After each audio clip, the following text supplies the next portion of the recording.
Hi everyone, it's Kristi and it's time for another episode of Evidence That Patriarchy is a Real Thing.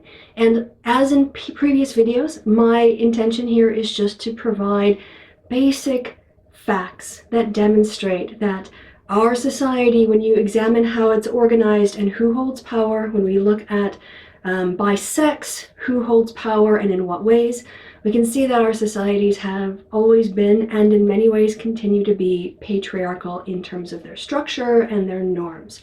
So we're going to do that again because people seem to doubt that patriarchy is a real thing. And I'm also thinking about doing a comments video. I'm toying with either answering your questions about patriarchy or your dumb questions about patriarchy, because when Thunderfoot's fans came to my first patriarchy video, they tended to watch less than 2 minutes of it and leave comments like, how can America be a patriarchy if it's a democracy? And there's just so many things in there to unpack in terms of what's wrong about the perception of the author of that comment and how they fail to understand basic concepts like democracy and patriarchy, what they mean. So I'm thinking about doing that, but right now, today, what I've got prepared for you is a pop quiz.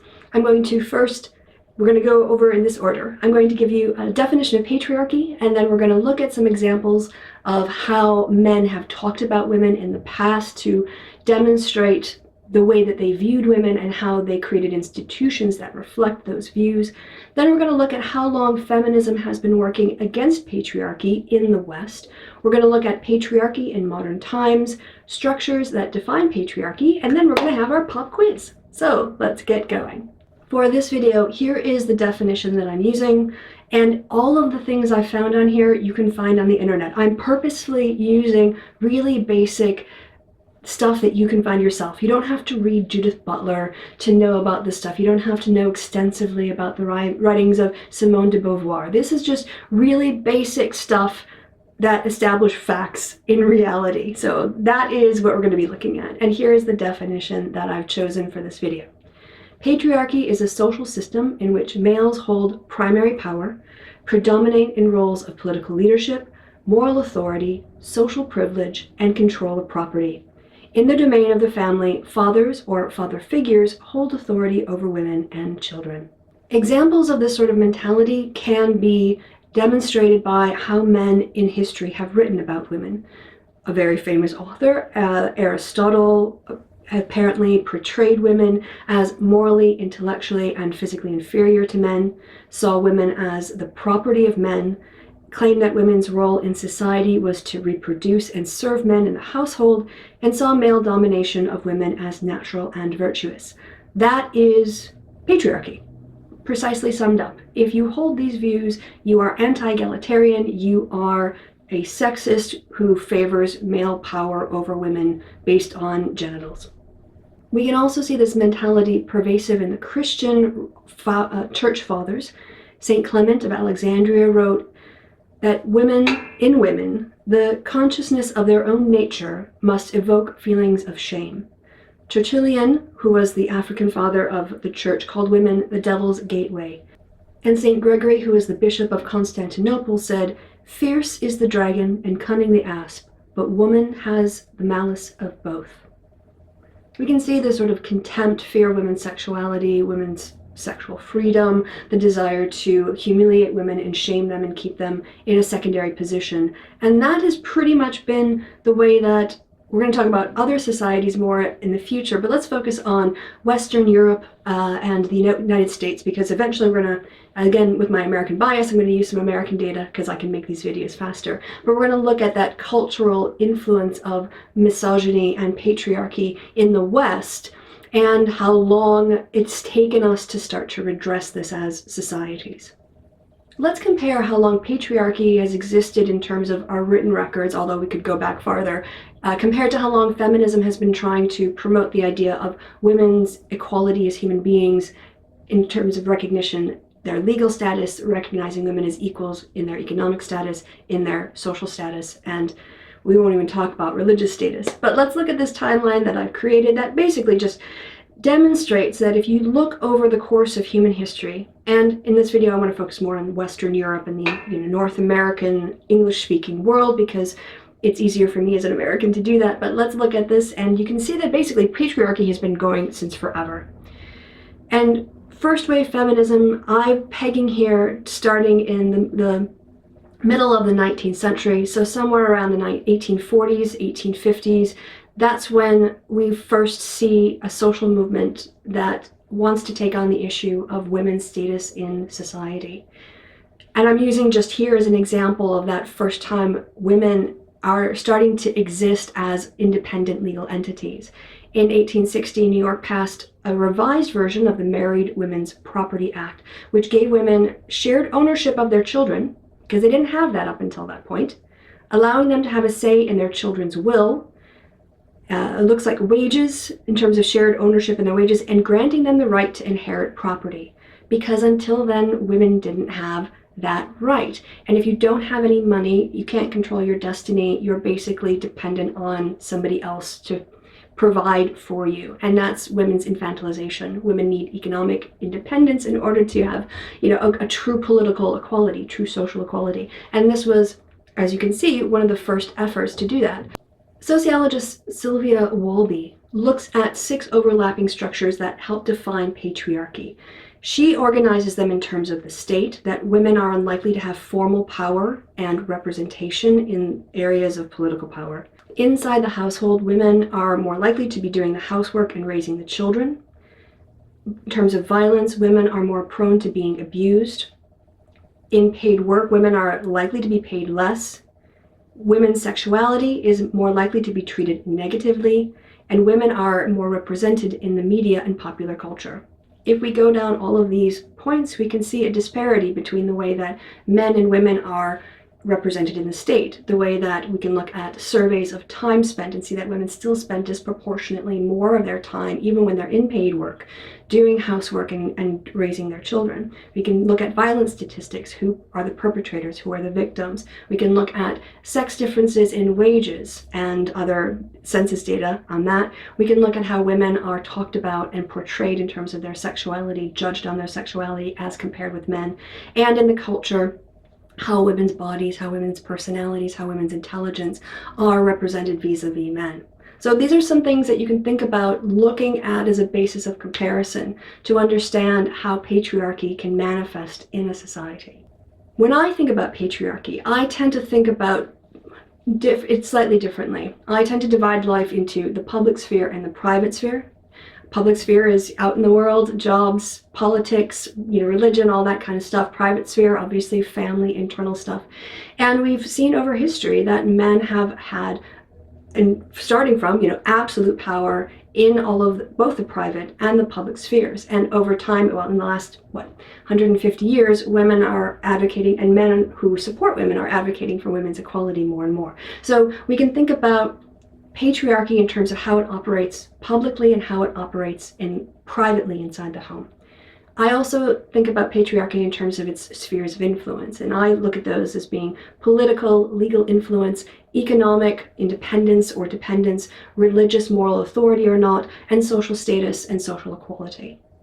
And again, focusing on Western Europe and North America, we can see that men have historically dominated political power. They have dominated economic power. They still, to this day, dominate religious power, and they hold more social influence and social status.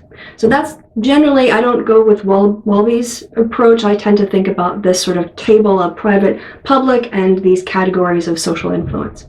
Now, in this pop quiz that we're going to do, we're going to focus mostly on the political and the economic, but that doesn't mean that the social and the religious aren't important. They're just not going to be taken up so much in this video. There's another thing that I want to discuss before we move on to the pop quiz, which is when a law is passed, that doesn't necessarily mean the law has now solved the problem. And I think we can look at the issue of marriage equality in the United States. Right? The Supreme Court has declared that gay couples have the right to be married. They have the right to be treated like any other citizen in terms of entering into a marriage contract. Does that mean that we've solved the problem of marriage equality? Clearly not. Clearly there are still people out there working against it, who are opposed to it, who are bigoted. People could still be fired for getting married, even if it's legal in their state, because they don't have employment protections. So don't think that because a bill gets passed that suddenly that solves the problem. Just because women were able to, let's say, keep part of their own money, that doesn't mean that since 1860 no one has sexist attitudes toward women's employment or women's earnings or thinking women should stay in the house. Clearly, thinking women should stay indoors is something that existed until the 1950s, really. And the post-war period, women got sent back into the home after they'd been out and working on the war effort. So just because a law is passed doesn't mean that the problem is solved. It just means that the problem has been recognized in law. The struggle continues. Right, so here is our patriarchy pop quiz. We're going to be looking at political rights and economic rights, mostly of American women. And again, I'm sorry, but it's just easier for me to make these videos on a weekly basis or bi-weekly basis if I'm doing this. In the future, I will do more videos and focus on other countries. So we're just starting with basically close to home for me to get this done and out of the way. So you have your pen and paper ready, or a place to write down your numbers? Right. So here is the first question. The U.S. Constitution came into force in 1789. In what year were women granted the right to vote? Question 2. An American woman needed her husband's permission to open a bank account as recently as what decade? And it wasn't until what year that the Sex Discrimination Act was passed that a British woman could open a bank account in her own name. Question 3. A woman lost her U.S. citizenship if she married a foreign man, since she assumed the citizenship of her husband, a law that did not apply to men who married foreign women. In what year was an amendment to a bill passed that allowed women to retain their citizenships if they married foreign men, including Asian men, which was the last category to be included because of racist discrimination that was in the law at the time? So in what year did women, no matter whom they married, retain their American citizenship? In the early which decade? Many employers still operated a marriage bar, whereby married women were barred from certain occupations like teaching and clerical jobs, but not lower paid jobs, and those working were sacked upon marriage. In what decade was that practice still going on? Women teachers and some civil servants were the first to win equal pay in what years? But, of course, these early victories only applied where women and men were employed in the exact same jobs, not doing similar work. So in what year was equal pay first established? Now, these ads are employment ads from the Raleigh News and Observer, and I'd like you to try to pick what year these came from. We're going to first look at the men's ads, and as you can see, they're offering positions like supervisor, manager, trainee, engineer. They start at, I'm not sure if it's $400 a week. They don't say there, but we've got men starting at $7,200, $9,500, $11,000 a year. And you can say that they're talking about they want men underpaid in their present field, a young man to sell and manage residential heating, and salary plus sharing profits. Now let's look at what kind of jobs were offered for women in this year. A white waitress. Not only were they sexist, they were racist too. An office assistant, a clerk, a bookkeeper, a bridal consultant. And you can see these, one person is making $400, but unlike the men's, looks like there's an underwriter who has some similar pay scale if you're a college grad, but generally you're seeing lower class jobs. And also notice here in the Timberlake General Office, Gal Friday type job for stable, personable lady in one girl office. Look at underneath, department manager secretary. Enjoy challenge of technical field and a boss who warrants your respect. We have another good clerical sharp girl with no typing but good math aptitude. And so it's very interesting in these how the women are referred to as girls and gals, whereas in the men's ads they're described as men. The year that I'm looking for in number 7 is what year had states all withdrawn the marital rape exception. So in the United States, prior to this time period, marital rape was exempted from ordinary rape laws, and this exemption was also found in another date, the Model Penal Code, which stated that, quote, a man who has sexual intercourse with a female not his wife is guilty of rape if, ... So by what year had all U.S. states withdrawn the marital rape exemptions. Let's find out the answers. Are you ready? In what year were U.S. women granted the right to vote? 1920. U.S. women needed her husband's permission until the 1960s to open up her own bank account, and the 1975 Sex Discrimination Act allowed British women to open their own bank accounts in their own names. It was in 1931 that U.S. women were guaranteed not to lose their citizenship when they married a man who was foreign. So something that men had always enjoyed in terms of their marriage rights, U.S. women didn't have that until the 1930s. It was in the early 1950s that employers were still operating under marriage bars, and those women were being fired if they got married. Women teachers and some civil servants were the first to win equal pay in 1961 and 1962 respectively. So before then, there was no protection of equal pay for equal work for women. That means that equal pay laws have only existed for about 50 years. Those sexist headlines are from December 1st, 1968. Now I'm gonna, reveal my age here, but that's 4 years before I was born. So my mom would have been reading those sexist advertisements of jobs for women and jobs for men. And that's, almost within my lifetime that was still the practice. And it wasn't until 1993 that every state in the US withdrew the marital rape exception from its legal statutes. Until the 1990s, early 1990s, a man, I think it was in one of the Carolinas at least, could not be convicted of raping his wife. And that's definitely within your lifetime. Okay, so how did you do? Did you get them all right? Were you kind of surprised? I think it's important to know when the various civil rights movements for women started, what they were fighting against, what they've gained, and what they're still working on. And if you want to demonstrate to me that patriarchy doesn't exist, well, then that's really easy. Just show me a society where men do not hold primary power, where men do not predominate in roles of political leadership, where men do not possess moral authority over everybody, that they don't have social privilege, and where men don't disproportionately control property. You show me that, and I'll be happy to say that is not a patriarchal society.